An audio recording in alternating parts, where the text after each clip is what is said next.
নারায়ণগঞ্জে ঘটে গেল এক ভয়ঙ্কর ঘটনা। ঘটনাটা যতটাই না ভয়ঙ্কর তার চেয়েও বেশি অদ্ভুত। নারায়ণগঞ্জের একটি পরিত্যক্ত রুমের ভিতর পড়ে থাকতে দেখা যায় একটি ছেলের মৃতদেহ।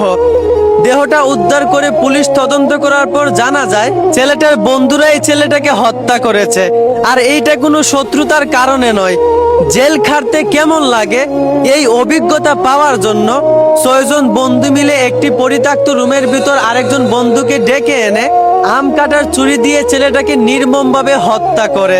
তদন্ত করার পর পুলিশ আরো জানায় হত্যাকারী 6জন ছেলে প্রত্যেকটা ছেলের বয়সে নাকি 18 বছরের চেয়েও কম ছিল। প্রত্যেকটা ছেলেই নাকি গাঁজা আরো নানান ধরনের নেশায় আসক্ত ছিল। একবার চিন্তা করেন, বয়স তাদের 18 বছরের চেয়েও কম, অথচ তারা জেল খাটতে কেমন লাগে এই অভিজ্ঞতা পাওয়ার জন্য তাদের ফ্রেন্ডকে আম কাটার ছুরি দিয়ে নির্মমভাবে হত্যা করে ফেলেছে।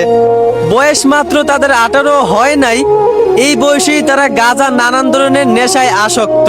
আমি বুঝলাম না ভাই, এই বয়সে তারা এতটা খারাপ কেমনে হলো? তাদের মাথায় এই অল্প বয়সে এরকম চিন্তা ভাবনা কেমনে আসলো? এর দায় কে নিবে? 18 বছরের নিচে ছেলেরা খারাপ হওয়ার পিছনে সবচেয়ে বেশি দোষ থাকে মা বাবার। মানে ছেলেদেরকে স্বাধীনতার নামে ফ্রেন্ডদের বাজে আড্ডায় ছেড়ে দেয়, রাত 11টা 12টায় বাসায় ফিরে, অথচ কখনো খোঁজখবরও নেয় না। এই জন্যই প্রত্যেকটা মা বাবাকে বলতে চাই, ছেলেদেরকে একটু দেখে রাখেন। আপনাদের সামান্য অবহেলার কারণে অনেক কিছু ঘটে যেতে পারে। আশা করি বুঝতে পারছেন। ধন্যবাদ।